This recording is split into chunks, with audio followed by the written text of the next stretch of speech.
So welcome to the hot hit new game, Raid Shadow Legends. The only ads I get now are freaking Genshin Impact ads, and I hate it. I don't get ads on YouTube because I pay for the YouTube Red or Premium thing because I have too much pride to do that. Well, because here's the thing: I like to be able to turn off my put my phone on sleep mode and listen. That's the only reason that I would use it. It's literally the only reason.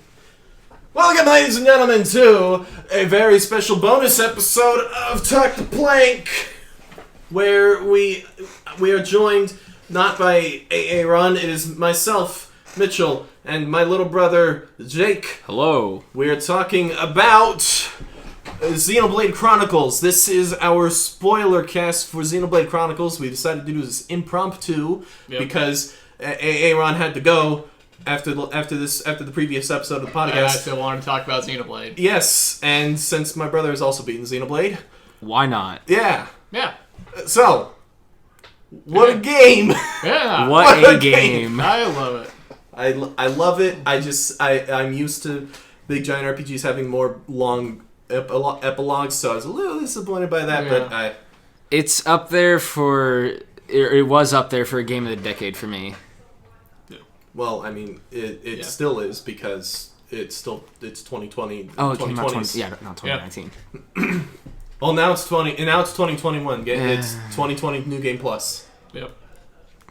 So now, I love the climax. Oh yeah. The boss was pretty easy, but I mean with what is it, expert mode, you can knock down your level a little bit. Mm-hmm. Yeah. And I would recommend doing that. Yes. If for some reason you are listening to this and you have not beaten Xenoblade Chronicles, or you already know the story and you're just going through it for the gameplay, knock down your level to about 78 to 80 for those final bosses. I feel like that's a pretty good one where it's not super challenging. I think technically, like in the code, the final boss's level is something like 82 or something like that, and I first went into the boss fight with 85, and it was way too easy. I was never in danger of dying at all. Nope. And so I decided, hey, I'm going to do this again, but 10 levels under. And then it was slightly challenging. Yeah. Yeah. Like, for a literal god, boy. Not too much of a threat. Boy, Zanza was easy. Yeah, unfortunate. But just everything leading up to it was fun. Yes. I mean, what was your reaction when Shulk gets shot through the heart? Jeez! Dude, I was like, hey, what's going to happen from here? Shouldn't have done that. Shouldn't have done that, brat. Dude, I knew something was up with Dixon. But I was so suspicious for a while. I'm like, I was like, you know too much. You know too much. You know too much, and you're making comments like, and then and he's got I the never expected him to shoot him. And he's got the cool gun blade. And it looks cooler than Squall's gun blade. Yeah, I think it's your first time leaving Satoru Marsh where Dixon goes, I hate to do this to these kids. And it's like, and then Otharon's like, say something? And then it's like, oh, what? No. And he's like, it's nothing, don't worry about it. And I'm like, okay, I can write that off as you being just really worried and thinking they're gonna die. Yeah. But still, I'm keeping my eye on them. And then you show up in the Mechonis village and no, you know too much. You know too much. You know too much. How the heck did you get down here? Yeah, I was... What'd you think about the whole world being about Zanza origins? Oh my gosh. That was such a loop. I didn't expect that freaking at all. I had some ideas because I unfortunately beat Xenoblade 2 before. So don't tell us the Xenoblade 1. Don't tell us the connections. Okay. Yeah. But man, like, it just, like, first of all, you go to space. Yeah. And I didn't expect to go to space. And you see, like, Saturn or Jupiter, I'm like, that just for convenience? The landmarks are the planets. Yeah. And it's literally, no, you are by the planets. And then you go to Earth, and I'm like, okay, no, that's just straight up Earth. What's going on here? And then, science mumbo jumbo, maybe magic, along with science. The person literally became a god. Yeah. He's like, we're gonna become gods. And it's like, no, get away from the controls. And I'm like, we will become gods. I'm like, why is destroy Earth the giant red button? Stop that. Become as gods. Become as gods. That was for me and anyone else who has played Nier Automata. Okay, so in Xenoblade X, you have was it New LA? Yeah, New LA. New LA. There's an area in Xenoblade 2 that reminds me of New LA, and if it is New LA, something's going on, and I have no idea what it is. There are a lot of unanswered questions about Mira, the planet. Because the thing is, So could the planet be like the humans? A bunch of humans left Earth, and Zanza and his people are like trying to, are like an offshoot of that. Maybe. It's kind of like this. Humans have descended from like a proto race of hyper intelligent, hyper advanced aliens, and like humans are like this weird offshoot. X is weird because X whole plot is an alien organization trying to destroy humans for some reason. Do you never find out why? The proto-humans, advanced humans, enslaved that organization. Okay, and so they're like, we want to wipe out humanity before they can get advanced again, and re-enslave us again. Okay. I think that's what they were going for. It's kind of preemptive strike. When you get to chapter 10 and you're like, I'm still getting new plot questions.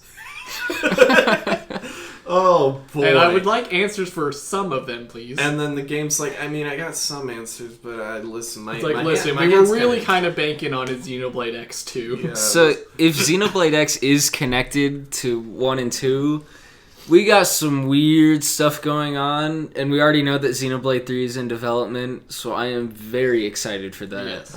I'm very happy that this series continues to do well. Yes.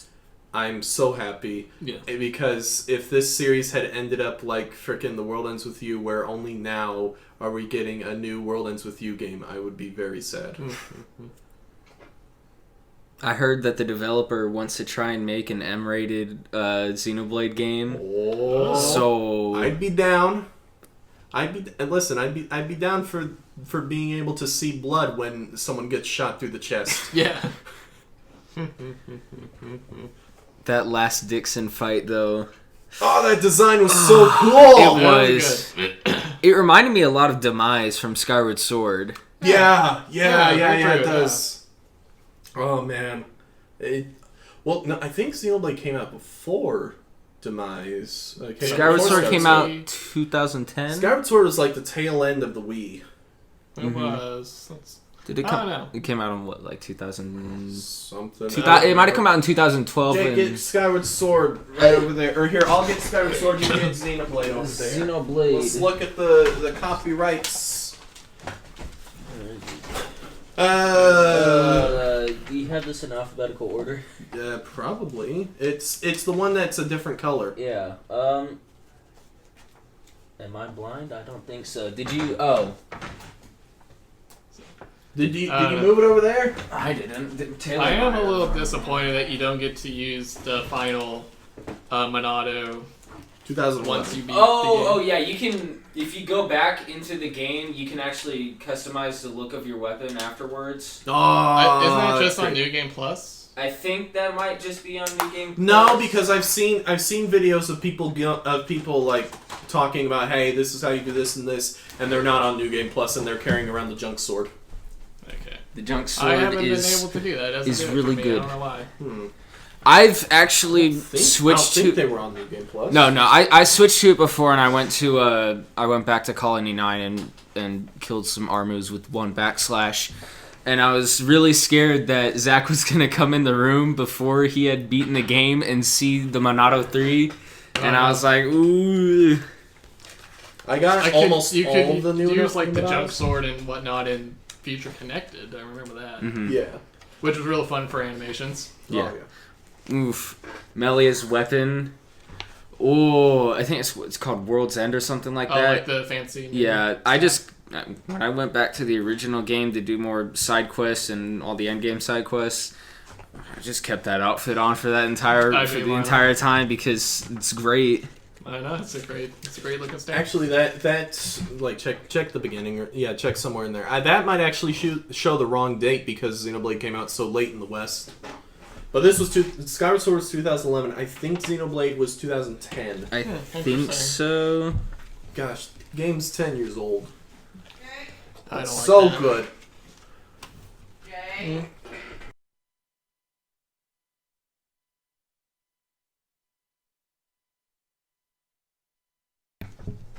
Well, if you can find the copyright, I will be right there. Yes. All right. What a good game. Yeah. There's copyright 2010, and it came out in the West in 2012 because Nintendo of America. Yeah, because no one played Xenoblade on the Wii. Yeah. Unfortunately. I played a good amount of it. I got all the way to the almost Galahad Fortress. Yeah. I played up till No. I actually got to the Fallen Arm. Yeah. Okay. Let's see. I first played it on the 3DS of all things because it was on sale on Black Friday. Yeah, I remember. And I got up till the reveal of 7 of Fiora. This is a spoiler free. We can say Fiora. Spoilers, Fiora. It's like spoilers. 7's Fiora. Yes.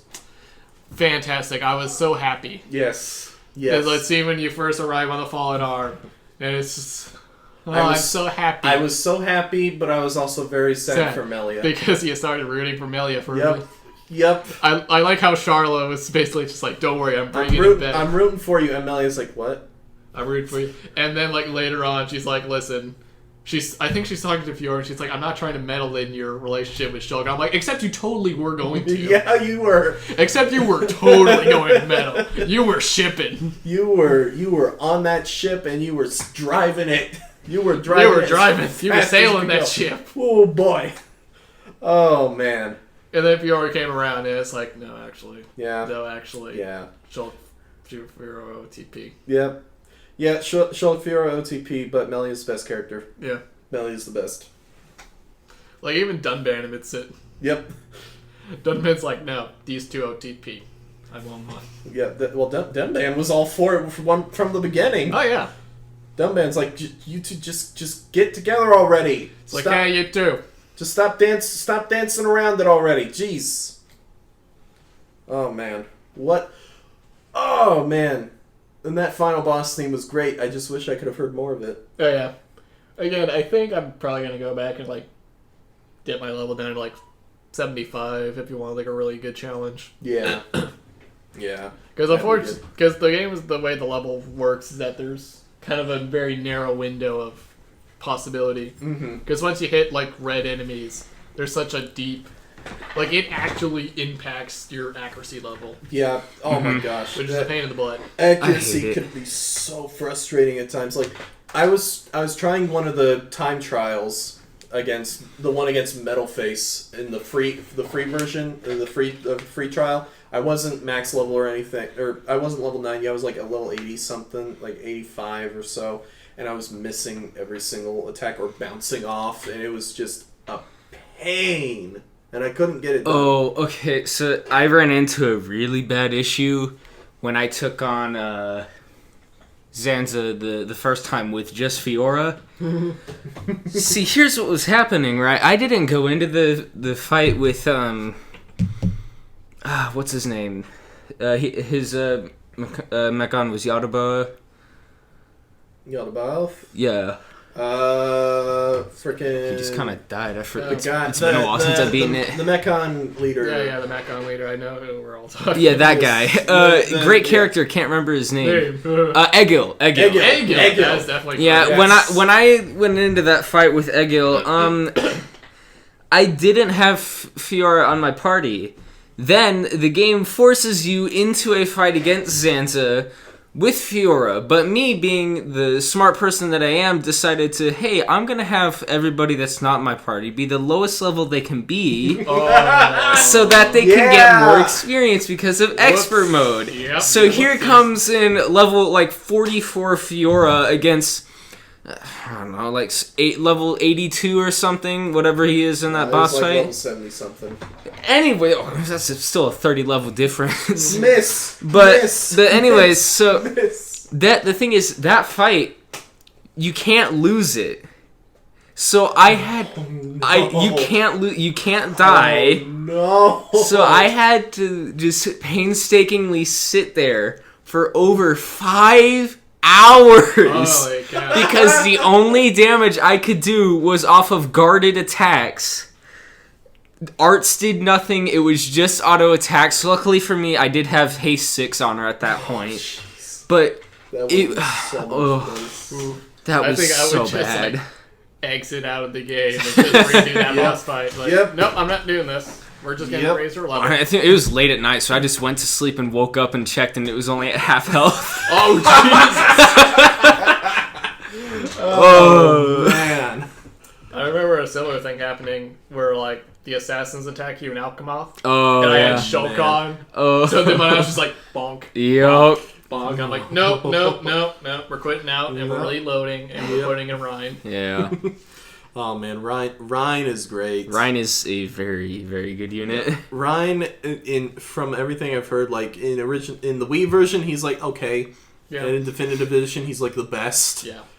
Because his level 12 arts just drastically just chop down his cooldowns. Level 12 sword drive. No. Magnum charge, then sword drive. No, okay. Chain attack, right? Physical arts up, strength up. Chain attack, you get all the way to ×5 with Magnum charge on. Then sword drive. While the enemy has physical defense down. To even be alive. I brought one of the level 90 field bosses down to like a quarter of its health from full. And this is without casual mode on. You might be able to get that if you had like Melia as your main party member or your leader, then Ryan, then like Ricky, and so you do blue, so that Ryan can use Magnum charges as blue. Then Melia do just her neutral arts, and then Ryan do sword drive. Yeah. ×5 Magnum charged. Sword And drive. then everything dies. Everything. Yeah, so what I did for grinding, because once you get all those endgame quests, they are ridiculously high levels. Yeah. And you can't do crap against them. Like, you go into Alchemoth and everything is a red enemy. Yeah. So what I did was I just went to the later areas in Tefra Cavern and... cave, whatever. And... Yeah. I just turned on casual mode, and then I just let the game play itself, because you get the same amount of experience, and it doesn't really like irk me that much, because I'm not really gonna do anything else with that. I'm not gonna try to do side quests with that or anything. I'm just using it to grind, and it'll just chop down the time. That's what I did for all those quests in Chapter 17, because I was like, listen, I'm so close to the end of the game. I just want to get this done.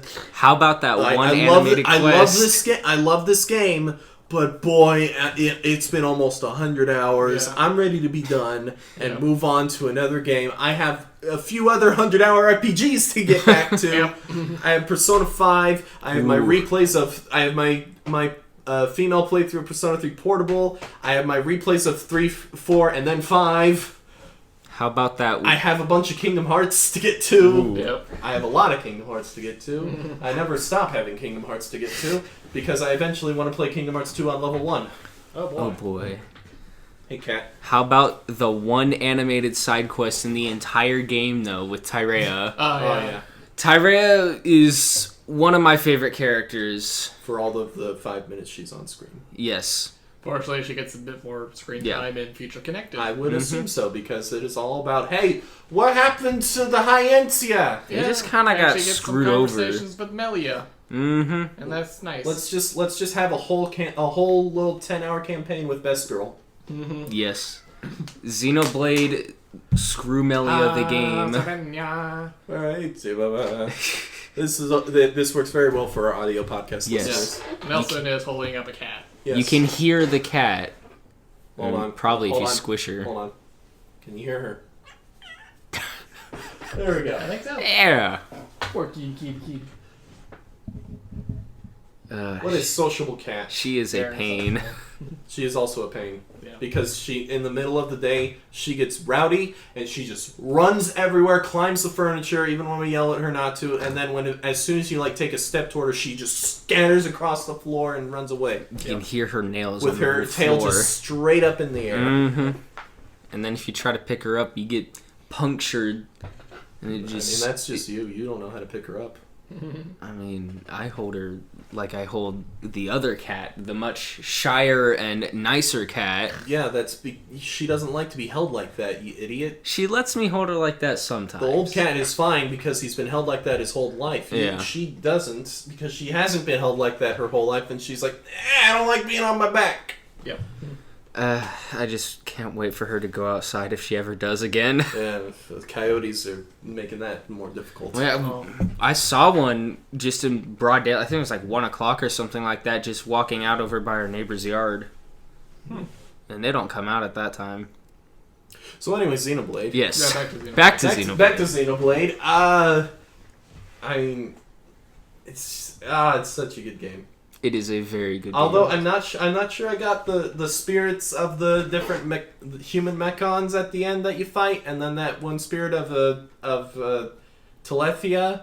That was a little weird, and nobody talked about it. Wasn't the Telethia... Even though one of them was Metal Face and the other one was Gatto, and it's like, okay, these were main these were like big major characters, and nobody's even mentioning that we're fighting their literal spirits. I wish that Metal Face would have had a little bit more screen time after Galahad Fortress, because for so long he is the main villain because he quotation kills Fiora, but for so long in my head my brain completed that as killed Melia, and I was like, wait a minute.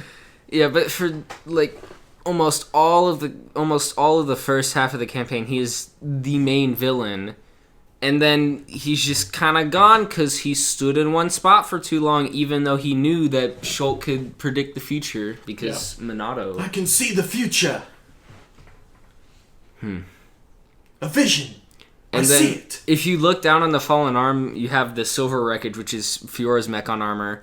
But then there's also a landmark, which is the black wreckage. Yeah. And there's a heart-to-heart with Melia and Dunban there, and it's their max affinity heart-to-heart. So I'm wondering if that's Metal Face's wreckage Metal Face? or Yeah, not. I'm pretty sure it's Metal Face. It looks like his face if you look close. Because I haven't maxed out affinity with everybody yet. Yeah. Yeah. That's gonna take a while. I'm No, pretty sure well, it's you straight can. up. There's a place where you can grind affinity easy. I've done that. Yep. I've been doing it. You go to Oh, boy. that one boss where wherever you hit it, it makes you fall asleep, and then you just let your party members do that, and you just keep waking them up, and you Then get you affinity. You give the main character you're controlling like debuff resist or sleep resist. Yep. All augments. And then just dash B. Bling bling bling bling. Bling bling bling bling bling I think- bling bling bling bling. I think eventually, towards like the last quarter of the game, I gave Ricky like a poison up 5 gem, a bleed attack 5 gem, or something like that, and his damage over time just was insane. Oh yeah. I've seen Ricky almost completely solo the level 120 super boss. Oh yeah. Because it was a party of Ricky, a level 1 Shulk who's literally there just for visions, and a level 1 Ryan, or no, literally they're there just for like Minato shield on visions, and then a level 1 Ryan who just dies right away. Hey, Yeah. quit that! Hey, quit playing with the cords. There, Squish. that's what you get. Squish the cat. Squish that cat. Squish that cat. All you need to know is to squish that cat. Squish that cat. This is a great Xenoblade podcast. Oh yeah, we keep getting shit. But it was like a 30-minute video of like level 22 Ricky, level 1 Shulk, dead level 1 Rhine, and it's just literally just the guy cycling through all of Ricky's abilities on cooldown, just cycling through all of them, and just slowly damage over time, and then occasionally doing his yoink, because yoink actually takes part of their stats. Oh. So you can yoink their defense, you can yoink their ether, their strength, their ether defense. I always thought that yoink was just an item because that's what the Well, description it also gives you says. an item. But it's Usually. but Sometimes it and does then- like and then XP or strength or whatever. yeah, and then eventually that maxes out, and it's just waiting for the damage over time to kill him. And it takes about 30 minutes, but he can do it. I think what I'm gonna do is I'm not gonna try to max out every art because that will take a long time. But I think what I'm gonna do is get max affinity, finish all the side quests because there's still quite a few more, especially with Alchemoth. Even though I've done all those, there's even more once you beat all the Alchemoth quests. Yeah. And then I think after that, I'm gonna get S rank or try to get S rank on all the Napon Sage missions. That'll be a struggle, especially that last one because I think it's just that last one. That's all the super bosses just with lower health. Oh, is that what it is? Yes. I thought it was just the level 120 dragon super boss. No, that one's in there, along with a few others. But like it's a bunch of waves of all the super bosses, and the only difference is that they have lower health, so that you can actually kill them in a reasonable amount of time. Yeah. Oh, so man. Literally all you have to do is just do melee and damage over time them to death. Yep. Well, you can do that with Ricky too. No, Jake. And then you also have heals with Ricky. No, Jake. Summon ice. Summon ice. We just destroys them. But you have Freezinate. Yep, that only targets one person. Oh yeah, I forgot Summon Ice does Does AoE. all around. Yeah. Like Lurgy does better than Summon Earth, but Summon Earth can do better damage. Yep.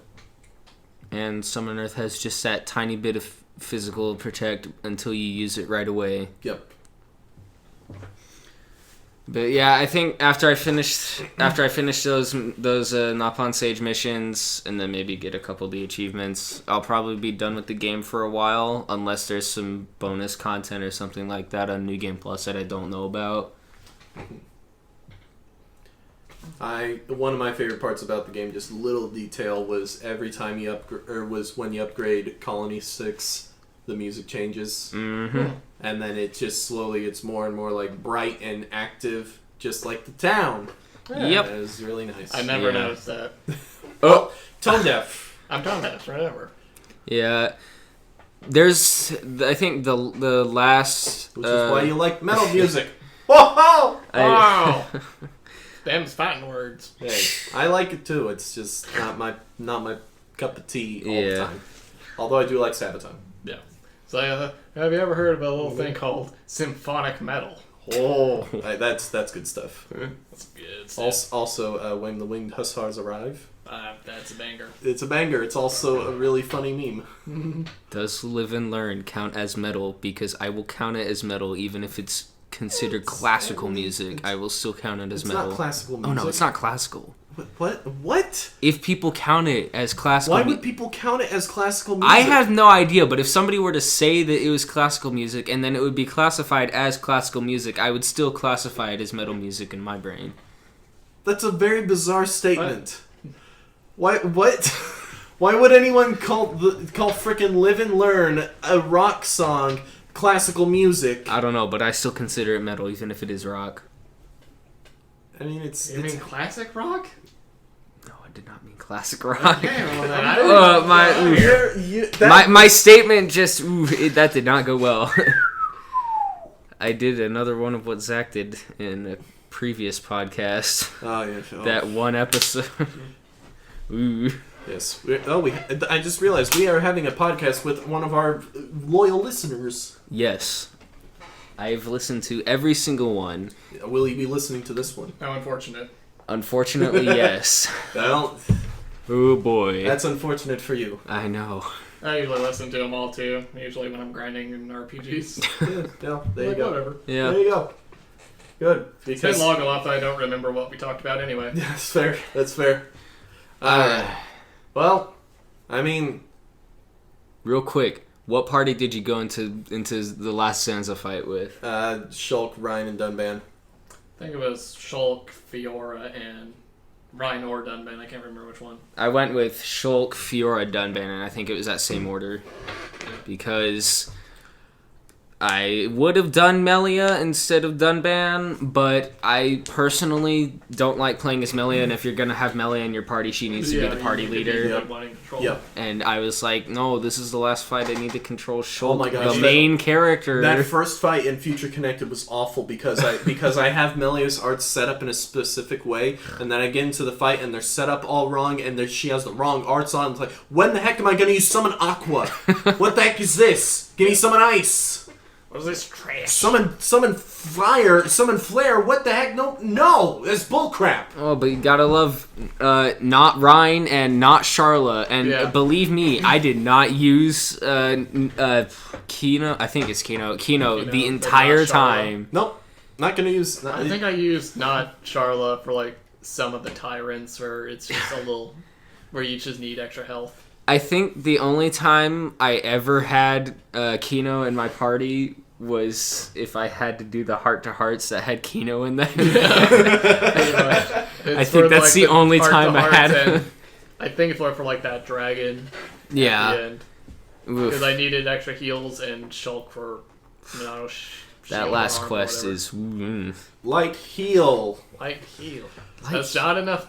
Light heal gets really good, and it's no longer a light heal. I think it gets to something like 2,000 health, and that's a lot. It's a good heal. But I didn't have enough. I didn't level up all the arts. Oh yeah. I do like though how it's not just based off of AP in Future Connected, because it's just based off of like what are the coins that you get from the field boss? From the shadows. Yeah, affinity coins.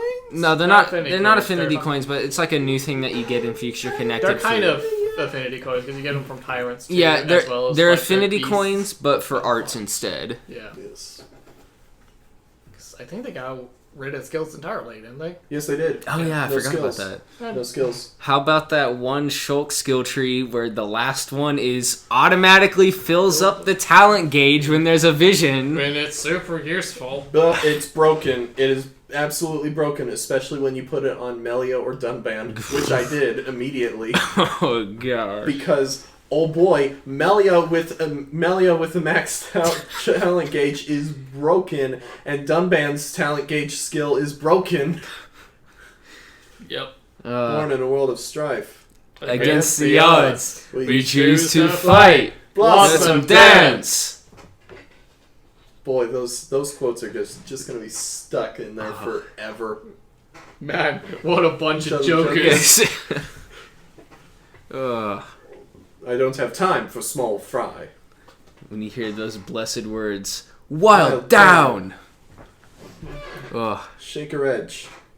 Oh, sorry. Well, no, this will leave a mark. Shaker edge. Well, you can never get out Shaker Edge in time, though. Yes, you can. Because Rhyme. It's like if you hear wild down and you have it waiting on Shaker Edge, you can get it in time. Yes, especially if Rhyme decides to shield bash right after, which he usually does. Which he tends to do, or if you have unless shield bash is on cooldown, because topple up or whatever extends the time to topple. Yeah. Okay. Helps a ton. And then you just topple lock the enemies. Woo!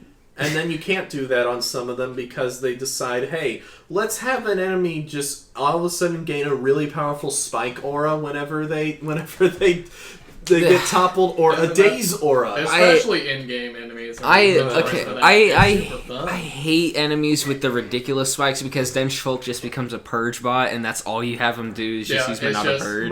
Just use Purge and then just auto attack until and Purge, and you barely get it in time before the last Purge wears off. Even when you have like augments that increase how much the gauge feels when you auto attack. I think there was one field boss on in Agniratha that back when you only have like maybe 5,000 health for like Fiora or something like that, not very much, everybody's like level 60 or so, that thing does 700 damage of spike, and that is insane. That thing just took me forever to take down. That's miserable. And you gotta take it down or else can't go back to there. Because, Rip and Mechonis. Oh, yeah. Ooh.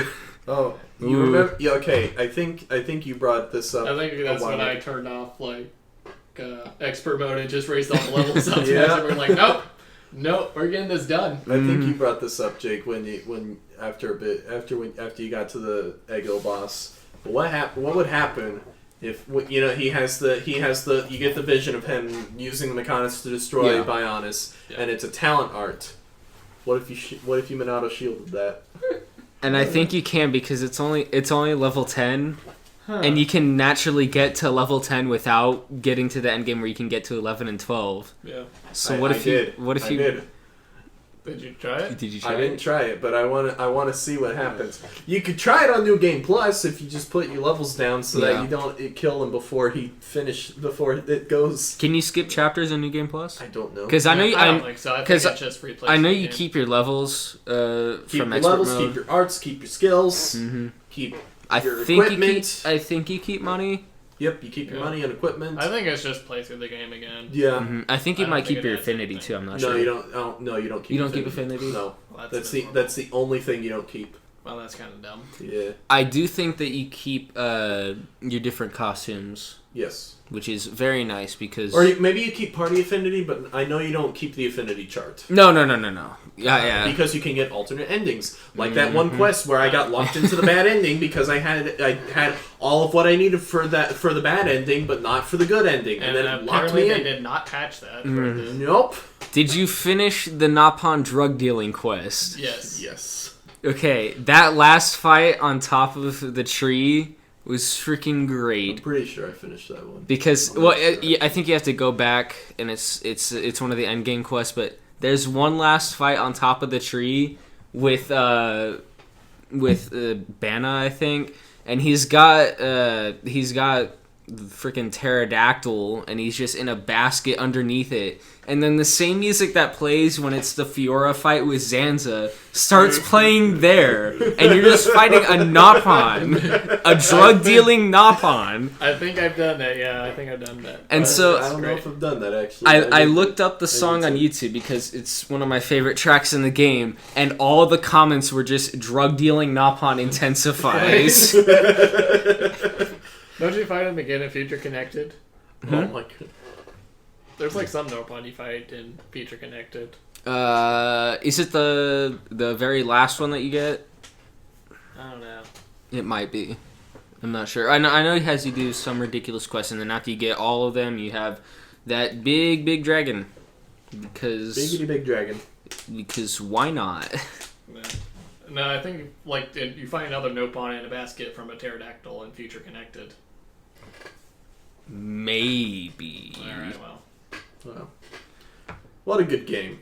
It's a very, very good game. I quite enjoyed my time with it. I'm glad I finally beat it after all these years. Yep. I think I have upwards of 125 hours. Yeah, that sounds about right. And I still have a good bit of content left to go. Yep. So I'll probably round it off at 100. And then there's the crazy people who go through the game enough times so that they can equip every single skill slot. Ugh. No. Those psychopaths. No, then you have the psychopaths who get all the achievements, including the one that says die from fall damage like 1,000 times or something like that. Jake, all you have to do is just turn on auto run on now. It's not that hard to do anymore. Just find a safe spot that lets you run off a cliff in a straight line and just hold that, turn on auto run and go make yourself a sandwich. Yep. There's some insane things in there because I think one of them is beat an enemy that's, it doesn't say, but I think it's something like beat an enemy that's 20 levels higher than you without casual mode on. Oh yeah, you can do that with the level 120 secret boss. Yeah, but that's just, I don't want to have to do that. I'm not gonna go for all the achievements. That's I'll leave. I thought you wanted to fight the endgame boss, level 120 endgame boss. No, I'll get all the side quests, just not the achievements. The achievements are different. But you would do that specific achievement that you were complaining about. I mean, I don't really want to waste 30 minutes of my time with just Ricky and Shulk and Ryan. No, that's only level 22 Ricky. If you have a level 99 Ricky... Yeah. And I've also heard, like, doing, like, a melee build with, like, Shulk, Ryan, and Dunban also melts it pretty quick. Yep. And, like, well, Shulk, Ryan, and Dunban is one of the big parties. Any combination of Shulk and then Ryan, Dunban are 7. Yeah. I've actually seen somebody take on the level 120 super boss with a Topolock team with Melia, Shulk, and Fiora. Yeah. Because she has Spear Break and Starlight Kick. Yeah. Starlight Kick is really good. Mm-hmm. That's great. I love her idle animation where she does Starlight Kick. Starlight Kick.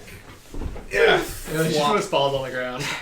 flop on the ground. It's just like, Melia, what are you doing? Melia, you have a funny side, and I love it. It's like, Melia, we're talking to someone. Also, here. Future Connected, the first line Melia says, it's just jarring because it's been 10 years for the voice actress, and her voice is way deeper, and you're like, oh, wow, that didn't sound like... And then she starts talking later on, and you're like, okay, that's... And that you adjust pretty The quick. first hour or so, I legitimately thought that they got a different voice actor for Melia, because I knew they kept Adam Howden, because he did really good as Shulk, and he sounded pretty much the same, but... Boy, that really hit me. I was like, ooh. I adjusted pretty quick, but I'm toned down. I'm not looking forward to having Rex as my main character in Xenoblade 2 because I'm used to Shulk just killing it with the voice acting, and I don't want to go back to how's the voice acting? From what I've heard, they didn't have like any context or anything like that when they were recording the lines. They were just given the script and that's it. And I'm like, ooh, that is... You should know better by now. You can't do that. Jeez, video games have moved past that. Come on. We've learned. It gets better, not so much for Rex. His accent is still all over the place throughout the entire game. That's the guy's his actual accent is all over the place. Mm-hmm. Interesting. It's bizarre. Okay, but... I slept like a baby!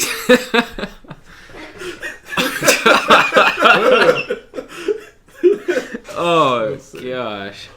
How far have you gotten in Xenoblade X? X, I got to the first encounter with the weird alien guys. Yeah. That's it. And then I'm like, I really don't want to waste most of my life on this game, so I'm gonna lay it down here and then come back when I'm like 80 something and I'm retired. That's fair. As someone who has completed Xenoblade X, that's a smart choice. Listen, that's a very smart choice. The only way I would try to actually seriously play and beat X would be if I was doing something like streaming, and it'd be like, okay, every day is every week is Xenoblade X Day. I think until it's done. Yeah. Till it is done. You want to rip it done? You will retire from Twitch before you're done with that game. Rip and tear until it is done. The completion. I would more likely just get banned from Twitch before I finish it. I think the completion is one of his daily routines. And then I'd be in jail now. Thank you. Woo-hoo. Thank you, government. Thank you, government. Love the government. Whoopee. But I think the completionist, after a while... Was it worth that $600? I think the completionist, after a while, part of his daily routine became Hyrule Warriors Definitive Edition, and he would stream it every day because he put over 1,000 hours into that game. Never touching that game, ever. Nope. Age of Calamity's not near as big as Hyrule Definitive Edition, but because I might actually play that one. Age of Calamity just came out. Remember when Hyrule Warriors came out? It was still pretty big because it had the adventure maps. It was big, but it was manageable. It was manageable. Yes. Almost. Now it is one of the biggest games I've ever seen if you're going for completion. Yeah. And it's tedious. And it's not fun. Apparently it gives you almost nothing for completing anything. No, of course not. Like you got your costume. Be happy. Like you get little badges or medals or whatever, but that's it. You don't get any cosmetics. You get costumes throughout the game, but those aren't completionist rewards. Because it's Nintendo, you don't even get like points for your achievements or anything. Because Nintendo still doesn't believe in achievements. What's an achievement? I don't know. That's what listen. You go to the herd of Stegosaurus that's in charge at Nintendo, and you tell them about achievements, and they're like, "What's that?" And you try to fix their online for them, and they say please stop mentioning PlayStation Live, PlayStation Online, and Xbox Live because we don't know what that is. We don't know anything about those. That's an actual quote from people who went in to try to help Nintendo with their online. There was a quote that came out that someone on the dev team had to tell the people helping them, please stop mentioning PlayStation Online and Xbox Live. They don't know what it is. From what I've heard, the cloud save data backup that comes with Switch Online doesn't even work for every game. Nope, doesn't work for Animal Crossing. I checked. Ugh. Fun. And I have cloud saves, and it's for most of my games. And then I look, oh hey, the one game that I would really like to have the cloud save for doesn't have cloud saves. Can you imagine spending hundreds of hours on your island, and then you drop your Switch, and it's gone. It's gone. All your favorite villagers. If the SD card's put kaput, then that's too bad. And then, there goes everything on the system storage. Yep. Like 30? Was it 28 gigs or 38 gigs? I'm not sure. I don't know. It didn't come with very much. No. And then, apparently, if you got the digital copy of Breath of the Wild, it took up like 11 gigs. Yeah. Oh, remember the freaking NBA game that took up like 80 gigs? Literally could not fit on the Switch. Yep. Thank you, NBA 2K games. I've heard 19 and 20 are very bad because They've they're not been bad for a long time, Jake. Well, I've heard a lot of it is just money traps. Back in 2K16, it was a bad game, but you bought it because it had the story mode that was Living the Dream, a Spike Lee joint, and it's terrible, but you laugh at it because it's so bad. Which one was the one that had the actual NBA players doing the voice acting? That was, I think, 2K18. Ooh, and they can't voice act at that all. was very bad. It's one of those things that sounds good on paper but doesn't work. Yeah. No. You can just see them in the studio reading from the script. Ugh. Oh my gosh! Don't. If you're not gonna bother giving them acting lessons or any direction at all, instead of just getting them in the studio for an hour and reading lines, then don't bother. Just get an impressionist. Mm-hmm. Good lord. Anyway, Xenoblade. Voice acting in Xenoblade, however, It's phenomenal. Yeah, whoa, great. it's very good. I am excited to have the one character that I can think of with a Welsh accent in Nia in Xenoblade 2. Nia's one of the better characters. She has a Welsh accent, and she's the only person I can think of a fictional character I can think of who has a Welsh accent. Mm-hmm. Outside of fantastic. Outside of characters in like Vinland Saga who probably have Welsh accents because they're actually from Wales, but that's also like in the Viking Age, so I don't know about the kind of accents they have back then. Yeah. Nia's one of the better characters, but Morag is still best girl. One not Pyra? No. Don't you like Pyra's awful design? Yeah. Remember the designs in Xenoblade 1? Yeah, let's throw this out the window. Let's make it more anime. And techno. Anime. Look at Pyra. Look at her awful design that's so bad that when they throw a brown cloak over her, it's a better design. Oh. And then you have the other Pyra that Zach has seen but doesn't know anything about. Oh, it's a good design. It is a good design. Xenoblade 2 stuff. Well, all I know is that Xenoblade 1 is like kind of a typical JRPG story, but it's very, very good. Mm-hmm. Xenoblade 2 is a typical anime story. I don't know if it's very, very good. There's moments that shine in it, but then there's a lot of moments that are extremely mediocre, and then there's a couple pretty bad moments. What about the DLC? Like the DLC, the story from what I've heard, I haven't beaten it yet, but the story from what I've heard is very good. But the combat is even better than the base game, and the base game's combat is, in my opinion, better than Xenoblade 1. Ooh. High praise. Okay. Yes, as Aaron would say. But but the gameplay in general is very similar, except for the fact that a lot of the quests are mandatory to progress the story. And I think there's one point where it drops like 30 quests on you or something like that, and you have to complete all 30 of them to be able to progress the story. Oof. Oh boy, that's rough. See, what'd you think about in Xenoblade the one character? What was his name? The guy who turned out to be the AI system. Oh, freaking Alvis. Alvis. I Yeah. kept thinking Alf, and I'm like, no, that's not it. Yes. It is Alf. The best crossover we've been waiting for. Pikmin and Because I Xenoblade. didn't know what to think of Alvis, because I'm like, you clearly know too much Okay, from the get-go. Jake. There's also an old sitcom with a puppet character named Alf. That's what most people think of when they think of Alf. I think This is your very young moment. But here, I'm just telling you, it's this little pig-looking alien.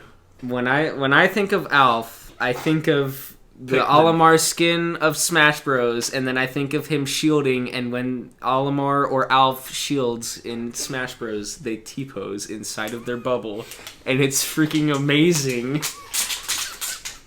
Because I remember if you put on the right spirits with Alf or Olimar or whatever, they became quite literally broken because 2 down airs would do like 160% or something like that. Oof. So you would just kind of blow through everything on the spirit map. Oof. Yeah.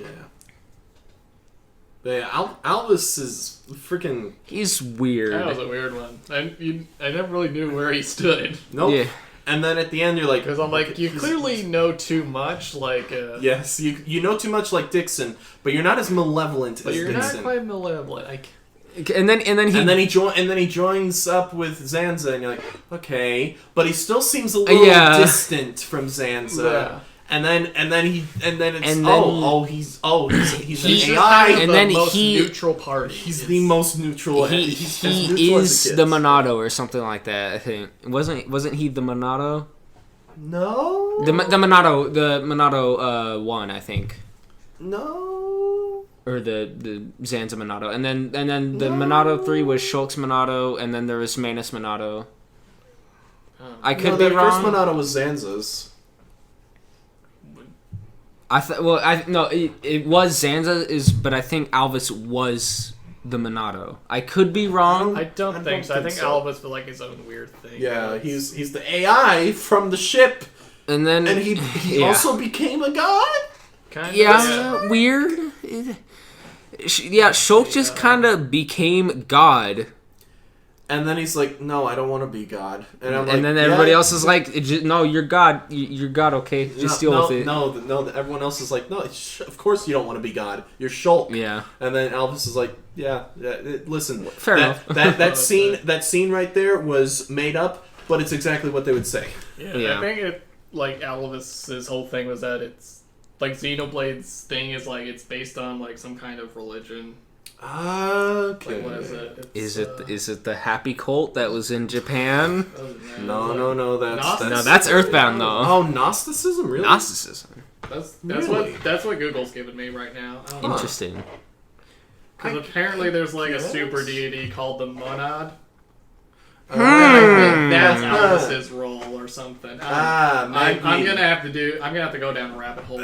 That's a rabbit hole in and of itself. So I don't know. Alvis has this weird role, but Yes, it's super he does. fascinating. And then Yeah, it's cool. It's very interesting. one of his necklaces is the core chip of the Aegis, and y'all don't really know this because you haven't played Xenoblade 2. Don't spoil stuff. No, I'm not spoiling anything. But if you look at Pyra, her core chip is the exact same as Alvis's necklace. So that's either a cool little tidbit or I think it's probably just an Easter egg because Lynn has like the Monado air clips. Yeah, So I think that is probably just Easter egg. Maybe. might be. Maybe. No. Lynn has just tiny Monados, so you know they are the Monado, both of them. Yes, she has. She's the Bionis. She's the new Bionis. She is Bionis. She's the new Bionis. I There's am a whole lot of new Bionis. Bionises roaming around. Everything. There's a whole lot of Xenoblade stories happening Yes. while you're playing Xenoblade X. Yes. No, everything is out of scale. Everybody is a Bionis, but the planet is a whole nother giant planet. And then the Bionis is what it would be there's normally. some Ting and Topa Gurren Lagann. Yeah. stuff happening And then here. there's people living on the Bionises, and then there's people living on those Bionises. That's what's happening. Yes. I figured it out. Yes. Yep. Well, I mean, the people on Bionis are basically the cells Yeah, pretty much. Except they gain sentience, and then Sam's just like, jeez, dang it. that was a mistake. That was a mistake. I'm gonna kill y'all. You are food for me. I don't want to be like that. You don't want to be my friend and just let me step on you. And then there goes... Just be my friend and let me step on you. And there go the Stomp you out of Hyentia. existence. Alright then, let me make the Hyentia, or let me make Telethia into Hyentia, and then they'll trick you guys, and then boom, you're all dead. The Hyentia got screwed. Yeah, They got screwed. Because I was wondering, it's like, why are they so obsessed with like diluting the bloodline and introducing Hom's DNA? That was weird. Well, if you think about it, because they knew. Yeah, that. Well, I mean, someone somewhere along the line figured it out. Like, we're destined to turn back into Lethia. We gotta try stop this. Yeah, it was. We gotta change up our DNA a bit. Crap. Who was the one Hyentia that I think after you finish up with your first trip to Erisea and Alchemoth, you see Alvis talking with her in like a lab or something like that. What, the one evil lady? Yeah, the one that kind of part of the trio with like Alvis and I forget her name, but the lady who did the weird crap with the one that with was her like, brother. yeah, and she was like a what? She was like one of the disciples along with Dixon. She was Melia's like stepmom. No, there was stepmom. two different. There was like the stepmom and the and originally the evil lady was on Melia's side against the stepmom, and then I mean that's why she wanted to kill Melia, because Melia was half blood or something like that. Dirty half breed. Yeah. And then you get into that, and when you hear people calling her half breed, you just kind of go, it's like, tug on the collar. Oh boy. Okay, but you know, Melia's 80 years old. Stop. She watched her mom grow old and die. Stop. And she's like functionally 18. Stop. Oh no, she's not 80, she's 88. Screw Melia the game. It's basically. Ooh. Oh my gosh, I sent a picture when Jake got past Seven's or Fiora's thing. When Fiora comes back, I sent him a picture, and it was of that shot of Shulk holding Fiora, and then you see Fiora's, and then it's just Fiora's face superimposed into the sky, going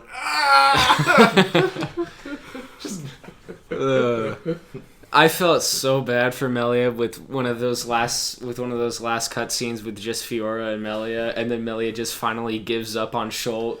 Yep. Oh, and they're running down the hallway, and they're holding it, so it's like, Shulk. Yeah. And it goes in slow-mo, and you're just like, oh. It's just like, oh. And you just feel so bad. I know. It's like, I'm sorry, Melia, but because it hurt me even more because I prefer Melia over Fiora, but I prefer Fiora and Shulk over Melia and Shulk. But I really wanted Melia to get with Shulk because you want Melia to be you want Melia to be happy. Yeah. You want Melia to be happy. Well, I mean, at the very least, she won't have to see Shulk grow old and die, and she can get with his grandchildren. I've seen that meme somewhere. I know they got it from the internet. Yes, of course. Oh. It's like the stupid Drake meme where it's like getting with Shulk. It's like getting with Shulk's grandchildren. Yeah. Oh man, I got excited because when I first saw the trailers or whatever for Xenoblade Definitive Edition, they're like, oh, we're adding a brand new mode at the end of the game or after you beat it with just Melia and Shulk. I was like, oh, what's gonna happen to Fiora?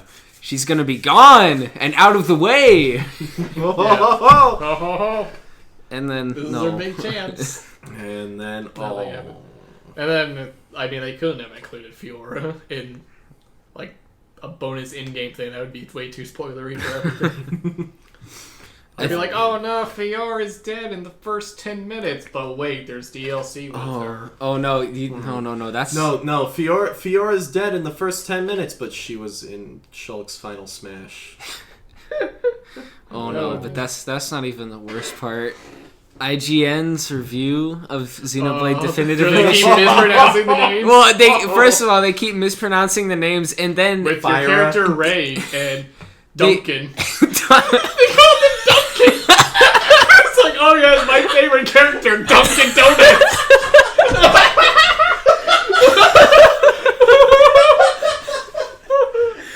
And they called the Nopon the Napon. It sounds like napalm. I know. The napalm. They had to re-upload the review. They re-uploaded it and they still pronounce it wrong. They go Dunbon, and I'm like, oh no. Dunbon. And I think like you had a second attempt and you still messed it up. I think they fixed it from rain to reen. Yes. My favorite movie, The Lord of the Rings. And then later on, it's rain time. Oh no! Ryan literally makes a joke about that. You can't spell rainbow without Ryan, and it's like that's a dumb joke in the thing. And then they took it seriously. His name is Rain, I guess. His name is Rain. Oh man! And then later on in that same review, they showed Fiora with her Mechon armor and all that. Oh yeah, and they spoiled 7, and I was like, oh no. Good job. I was like, well, this is not good at all. Let's see, did they mess up Melia's name?